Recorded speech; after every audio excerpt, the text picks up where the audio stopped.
উঠে পড়ো গো গোপাল দাদা, উঠে পড়ো উঠে পড়ো। এখন রওনা দিলে কাল ভোর ভোর পৌঁছে যাব। চলি গো। আরে কি মুশকিল, চলি বলতে নেই, বলতে হয় আসি। ঠিক আছে ঠিক আছে, আসি এবার তাহলে আসি। হ্যাঁ, এবার এসো, আমাদের দাদাকে নিয়ে এসো। হ্যাঁ, আমরা খুব খেলবো। হ্যাঁ, দাদা কত জানে, দাদার কাছে অনেক কিছু শিখবো। দাদা কাল কখন আসবে? কাল নয় পরশু আসবে সকালবেলা, আসি রে। সবাই শান্ত হয়ে থাকবি, আসি গো গিন্নি। সাবধানে যাবে, রাতে কোনো সরাইখানায় থেকে যাবে, রাতে ভ্রমণ করো না। হ্যাঁ, ঠিক আছে ঠিক আছে।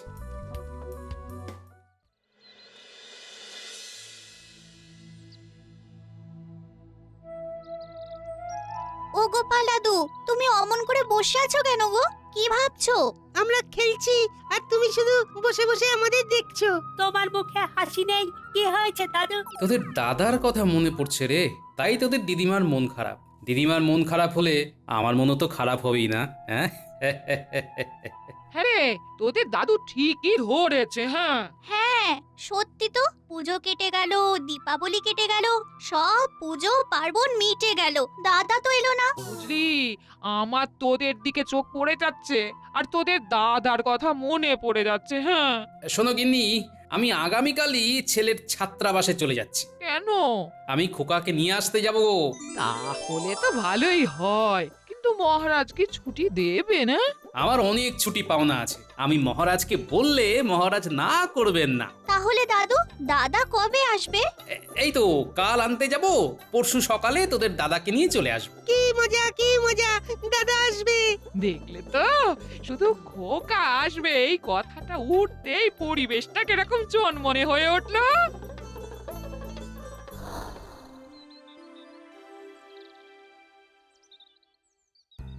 হ্যাঁ মন্ত্রী, সভার কাজ শুরু করো, গোপাল এসে গেছে। মহারাজ, আমাকে কাল থেকে 3 দিন ছুটি দিতে হবে। আমার একটা খুব গুরুত্বপূর্ণ কাজ আছে মহারাজ। না না গোপাল, এখন ছুটি পাওয়া যাবে না, এখন কাজের চাপ রয়েছে, অনেক কাজ। তোমার ঘরের গুরুত্বপূর্ণ কাজের থেকে সভার কাজ বেশি গুরুত্বপূর্ণ। এবছরে আমি কোনো ছুটি নিইনি মন্ত্রী মশাই, আমার অনেক ছুটি পাওনা আছে, আর আমার ছুটি আমি নেব, আপনি নাক গলানোর কে? হ্যাঁ সেটা অবশ্য ঠিক, এবছরে গোপালের অনেক ছুটি পাওনা আছে। ঠিক আছে মন্ত্রী, গোপালকে কাল থেকে 3 দিনের ছুটি মঞ্জুর করে দিলাম। মহারাজ, এখন কাজের খুব চাপ, রাজসভায় অনেক লোকজনের দাবি দাওয়া পড়ে আছে। আহ, গোপালকে কিসের প্রয়োজন, তুমি আছো কি করতে? মন্ত্রী, তোমার এই স্বভাবটা বদলাও এবার, আর গোপালের পেছনে এত লেগো না। ঠিক আছে মহারাজ। তোমাকে 3 দিনের ছুটি দিলাম। অনেক অনেক ধন্যবাদ মহারাজ।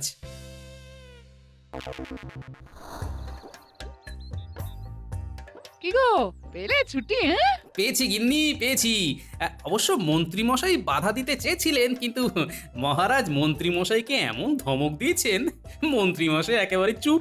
ঠিক হয়েছে, ছেলেকে আনতে যাবে তাও বাধা। হ্যাঁ, সন্তানের মায়া কি জিনিস সেটাই ভদ্রলোক জানেন না। গোপাল দাদু, তুমি কখন দাদাকে আনতে যাচ্ছ? কাল খুব ভোরে বেরিয়ে যাব, বুঝলে? এই কদিন তোমাকে যে একা থাকতে হবে গিন্নি। কি বলছো গোপাল দাদু? আমরা আছি না, তুমি চলে যাবে, আমরা সবাই দিদার কাছে থাকবো। দিদা, একদম ভয় পেও না। আমরা থাকতে কেন ভয় পাবে দিদা? না রে না, তোদের মতো নাতি নাতনি থাকতে আমার কিসের ভয়? হ্যাঁ, তবে আমার সাহসী নাতি নাতনিরা থাকতে আমি চিন্তা করছি।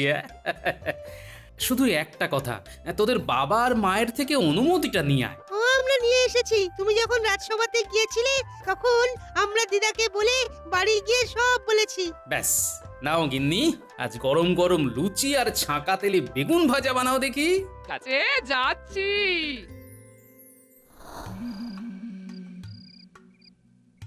এই বটা ঘটা বাড়ি আছিস নাকি? এই মন্ত্রীমশাইয়ের গলা না ঘটা? হ্যাঁ তাই তো রে। চলে আসুন মন্ত্রীমশাই, ঘরের ভেতরে। এই ঘটা, যা বাইরের দরজাটা খুলে দে। আসুন মন্ত্রী মশাই আসুন। চল চল চল, তোদের সাথে অনেক কথা আছে, চল।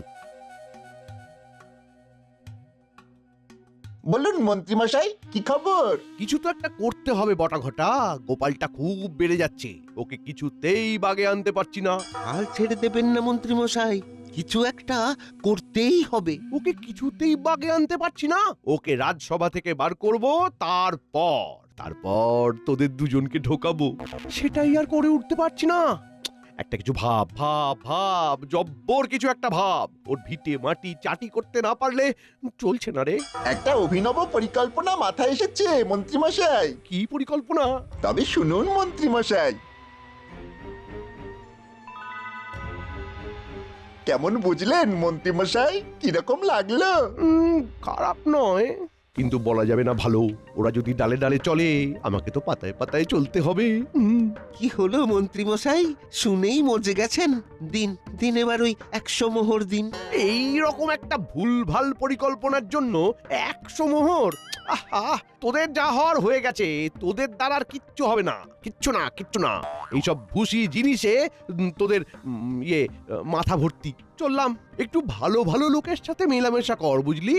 একটু ভালো লোকের সাথে, মানে আমার মতো মেলামেশা কর। হ্যাঁ, মগজখানা উর্বর কর। যাকগে, শুভরাত্রি। কি বুঝলি ঘটা? কি আর বুঝবো বটা, আমাদের ভাগ্য, আমাদের পরিকল্পনা মন্ত্রীমশাইয়ের পছন্দ হলো না। মন্ত্রীমশাইয়ের পছন্দ হয়েছে, কিন্তু মন্ত্রীমশাই বোঝালেন যে ওই পরিকল্পনাটা মন্ত্রীমশাইয়ের ভালো লাগেনি। পরিকল্পনাটা নিয়ে নিলেন।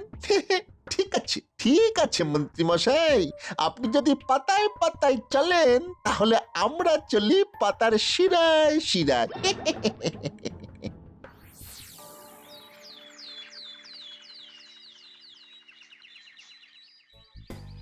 উঠে পড়ো গো গোপাল দাদা, উঠে পড়ো। এখন রওনা দিলে কাল ভোর ভোর পৌঁছে যাব। চলি গো। আরে কি মুশকিল, চলি বলতে নেই, বলতে হয় আসি। ঠিক আছে, আসি। এবার তাহলে আসি। হ্যাঁ, এবার এসো, আমাদের দাদাকে নিয়ে এসো। হ্যাঁ, আমরা খুব খেলবো। হ্যাঁ, দাদা কত জানে, দাদার কাছে অনেক কিছু শিখবো। দাদা কাল কখন আসবে? কাল নয়, পরশু আসবে সকালবেলা। আসি রে। সবাই শান্ত হয়ে থাকবি। আসি গো গিন্নি। সাবধানে যাবে, রাতে কোনো সরাইখানায় থেকে যাবে, রাতে ভ্রমণ করো না। হ্যাঁ, ঠিক আছে।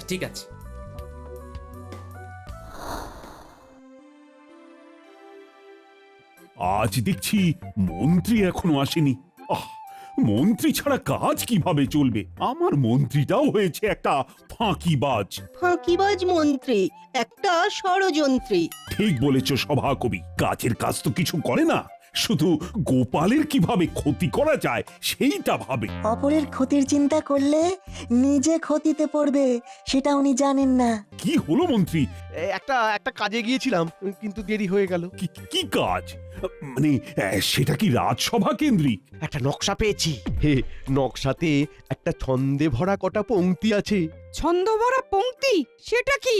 কাগজে লেখা আছে, 3 মাথার মোড়ে গিয়ে চুপটি করে দাঁড়াও, ডাইনে বামে না তাকিয়ে সোজা এগিয়ে যাও। খানিক দূরে দেখতে পাবে শুকনো একটা গাছ, সেই গাছেতে দোয়েল ফিঙে করছে তাদের নাচ। গাছের থেকে 100 পা সোজা এগিয়ে গিয়ে মাটি খুঁড়ে যা পাবে যাও রাজার বাড়ি নিয়ে। এর মানেটা কি হলো মন্ত্রী? আমাকে একটু বুঝিয়ে বলে দাও। এটার মধ্যে আছে গুপ্তধনের হদিশ। গুপ্তধন মানেই রাজমশাই আপনার রাজকোষ পূর্ণ। বাবা, খুব ভালো একটা খবর আনলে তো। তাহলে এর মধ্যেই আমার রাজকোষ একেবারে পূর্ণ হয়ে যাবে। এটা এখন আমার কাছেই থাকুক মহারাজ, আমি কাল জায়গাটা খুঁজতে যাব। কেমন?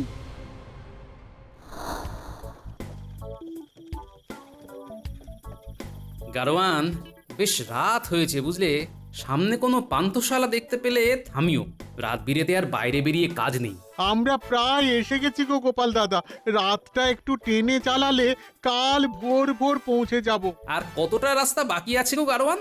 আর মাত্র 2 মাইল পথ বাকি আছে গো। ভাইপো কি করছে গো গোপাল দাদা? ও তো ঘুমিয়েই কাদা। ভেতরে চাদর মুড়ি দিয়ে অকাতরে ঘুমোচ্ছে। এখন কয়েকদিন থাকবে তো? হ্যাঁ, কিছুদিন ঘরের ছেলে ঘরে থাকুক, মায়ের আদর খাক।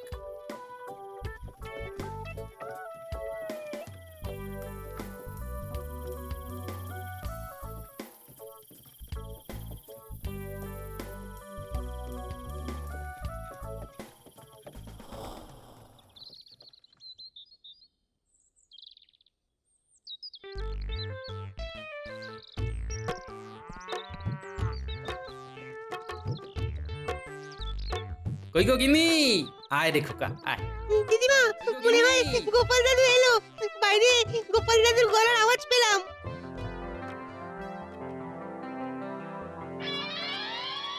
মা, আসছি বাবা, আসছি।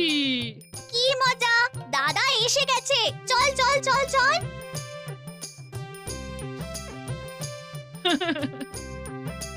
মা, মা কেমন আছো মা? তোমার পা দুটো দাও, প্রণামটা করি।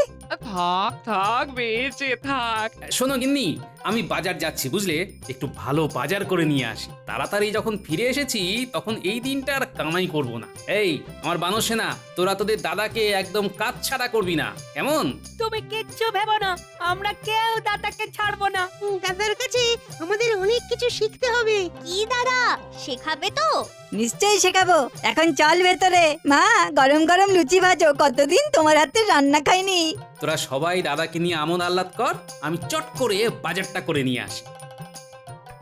মা যাই, পুকুর থেকে স্নান করে আসি, শরীর মন একেবারে তাজা হয়ে যাবে। না না, একদম নয়। তুই এখন কদিন তোলা জলে স্নান কর। নতুন জায়গা, নতুন জল, শরীরে একটু সইয়ে নে। এ হাত মুখ ধুয়ে আয়, আমি তোদের খেতে দিই। তারপর তোরা বাইরে থেকে ঘুরে আয়, কেমন? ঠিক আছে, যা তুমি বলবে মা। লক্ষ্মী ছেলে।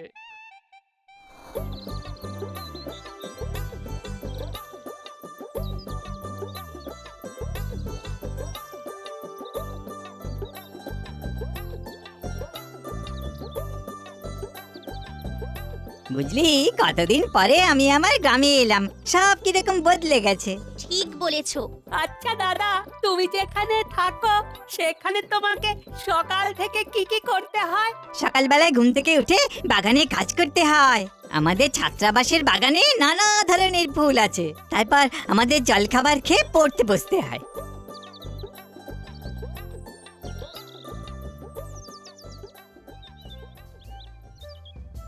কে রে তুই? তোকে তো এখানে দেখিনি। আমি তো আজই এলাম, আমি তো আপনাকে দেখেই চিনেছি। আপনি তো মন্ত্রী মশাই। হুম। আমি কে বলুন দেখি? কে সে তুই যেই হ, একটা কথা বলে দিচ্ছি, এই বিচ্ছুগুলোর সাথে একদম মিশবি না। ওই ভাঁড়টা আছে না? মাটির ভাঁড়? না না, ওহো, গোপাল ভাঁড়। গোপাল এদের মাথায় তুলেছে। ভালোই হয়েছে আপনি আমাকে চিনতে পারেননি। চিনতে পারলে আপনার মনের কথাগুলো আমি জানতেই পারতাম না। এই তোরা বলে দে আমি কে। ও আমাদের দাদা, গোপাল দাদুর ছেলে, নাম হলো খোকা। এই রে, একটু কাঁচা খেলা হয়ে গেল। ও তাই, আমার বোঝা উচিত ছিল। যেমন বাপ তার তেমন ছেলেই তো হবে। বাবা, বাবা তুই তো খুব বড় হয়ে গেছিস, চিনতেই পারিনি। ভাগ্যিস চিনতে পারেননি মন্ত্রী জেঠু। আমার বাবাকে ভাঁড় বলা? আপনি তো জানেন না, বাপ কা বেটা আর সিপাহী কা ঘোড়া, কুছ নেহি তো থোড়া থোড়া। এবার থেকে ভালোভাবে চিনতে পারবেন। আমরা একটু চারিদিকে দেখতে বেরিয়েছি। আপনি এখনো রাজসভায় যাননি? আমার বাবা তো কখন চলে গেছে। আমার অনেক কাজ, বুঝলি। পুরো রাজ্যটাকে নিজে নিজে না দেখলে কাজ কি করে চলবে? রাজামশাই তো শুধু আদেশ করে, সব কাজ তো আমাকেই করতে হয়। তাই তো রাজামশাই আমাকে খুব ভালোবাসে। আমি তো খেটে রোজগার করি। চললাম।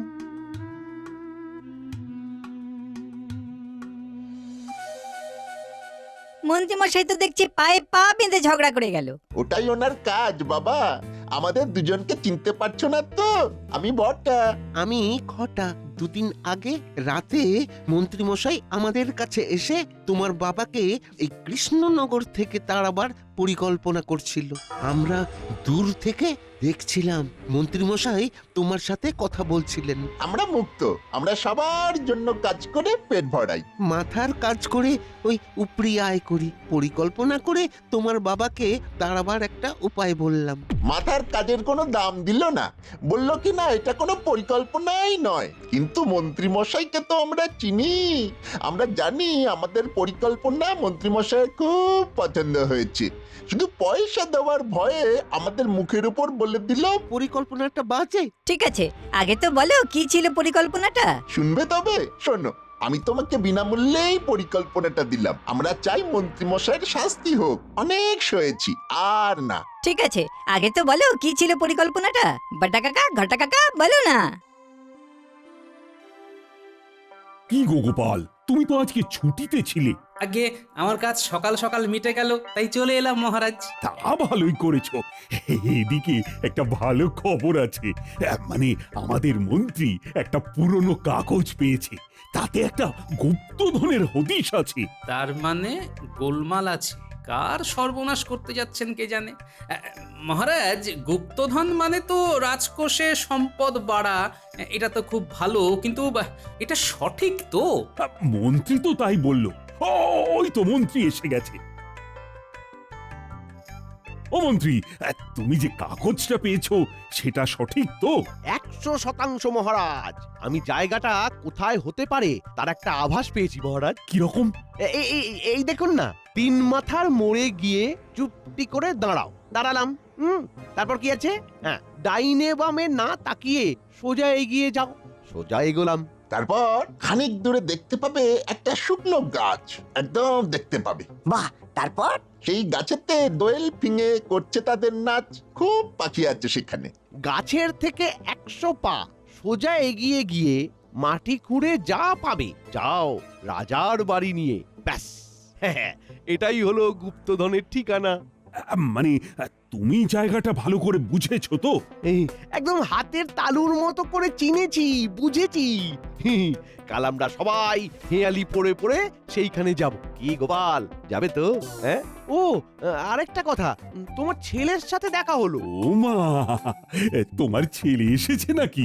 বাবা বাবা বাবা, তাহলে কাল একবার আমার কাছে নিয়ে এসো। তোমার ছেলে মানে সে তো আমারও সন্তান তুল্য। আনবো মহারাজ। গোপাল একটু চিন্তায় আছে, তার মানে হেয়ালিটা ধরতে পেরে গেছে। কাল ওর বাড়ি ভাঙা হচ্ছে। কাল আমরা সবাই রাজসভায় যাব। তোমরা দুজনে অবশ্যই আসবে। মহারাজকে বলে তোমাদের পারিশ্রমিক ঠিক বার করে দেব, কোনো চিন্তা করো না। আমরা পারিশ্রমিক চাই না, ঠিকভাবে কাজ করে সৎ পথে বাঁচতে চাই। ঠিক আছে, আমি আমার বাবাকে দিয়ে বলাবো, দেখি কি করা যায়। চলো এবারে, মা কিন্তু চিন্তা করবে। কি ব্যাপার বাবা, তুমি কি এত চিন্তা করছো? মন্ত্রী মশাই একটা দারুণ সংকটে ফেলে দিয়েছে বুঝলি।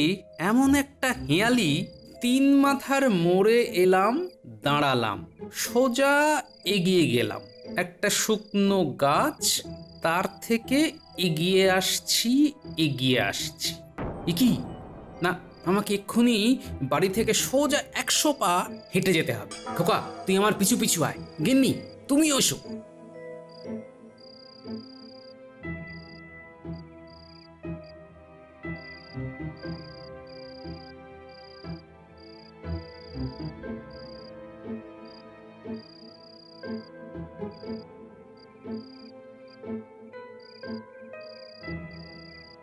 সাতানব্বই পা, 98 পা, 99 পা, 100 পা।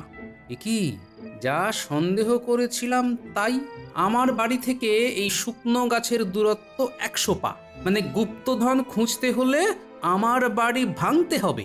আমার মনে হয় সব কিছু মন্ত্রী মশাইয়ের চক্রান্ত। হ্যাঁ, তুমি নিশ্চিন্তে বাড়ি চলো বাবা, তারপর আরাম করে ঘুমাও। কাল মহারাজের সঙ্গে দেখা করে হেয়ালির আসল অর্থ বুঝিয়ে দেব। কি করে? বাবা, মন্ত্রী মশাই যদি বুনো ওল হয়, আমিও তেমনি বাঘা তেঁতুল। তুমি কালকে আমার খেলা দেখবে।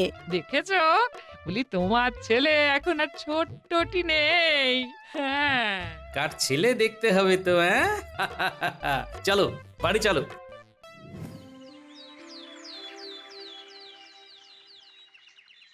কি গো গোপাল, তোমার ছেলে কই?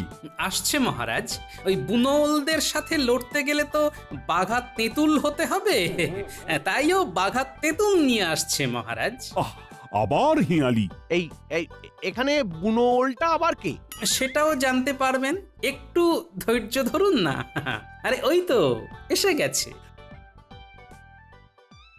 আরে খোকা, এসো এসো এসো, তারপর বলো কিরকম লাগছে? আপনার শাসনে কেউ কি খারাপ থাকতে পারে? বাহ বাহ বাহ বাহ, এই নাও খোকা, আমার মুক্তোর মালা। তোমাকে উপহার দিলাম। কি সুন্দর কথা বললে।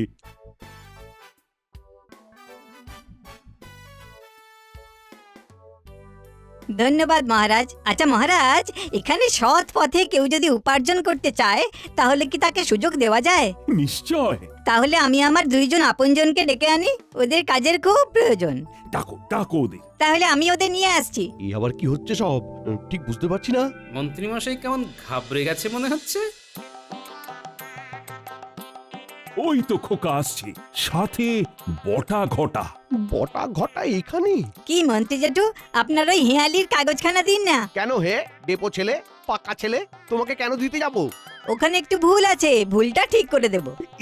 কি কাণ্ড মন্ত্রী, তোমার কাছে ভুল কাগজ? তাহলে ঠিকটা কার হাতে? এই বটা কাকা আর ঘটা কাকার কাছে। বাকি কথা বটা কাকা আর ঘটা কাকা বলবে। বলো শুনি। প্রণাম মহারাজ। আসলে সেদিন রাত্রে মন্ত্রীমশাই আমাদের বাড়ি এসে গোপাল দাদাকে কিভাবে তাড়ানো যায় সে সম্পর্কে আমাকে জিজ্ঞাসা করে।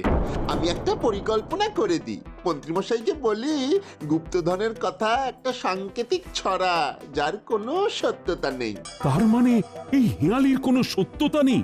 না মহারাজ, এতে করে গোপাল দাদার ঘরটা ভেঙে গোপাল দাদাকে বেঘর করার ইচ্ছা ছিল। আমাদের খুব অন্যায় হয়েছে মন্ত্রীমশাইয়ের সঙ্গ দেওয়া। ওই সংকেত অনুযায়ী যে জায়গায় পৌঁছতো সেটা হলো গোপাল দাদার বাড়ি। তার মানে গুপ্তধনের খোঁজ করতে হলে গোপালের বাড়ি ভাঙতে হতো?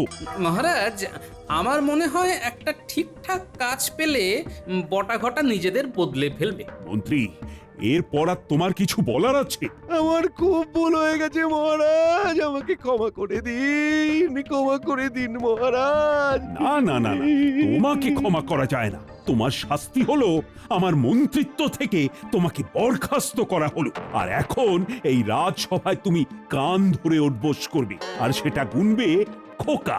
আর বটা কাকাদের কাজের ব্যাপারে মহারাজ? এই মুহূর্তে বটা আর ঘটাকে সহকারী কোষাধ্যক্ষ নিযুক্ত করা হলো। জয় মহারাজের জয়। না না না, আমার জয়ধ্বনি না দিয়ে খোকার জয়ধ্বনি দাও। আর মন্ত্রী, শুরু করো 100 বার কান ধরে উঠবোস। আর খোকা, তুমি গোনো গোনো। নিশ্চয়ই মহারাজ। 1 2 3। बाप का बेटा सिपाही का घोड़ा, कुछ नहीं तो थोड़ा थोड़ा। খোকা বাবু করলেন কাবু, ভাঙলো মন্ত্রীর দাঁতের গোড়া।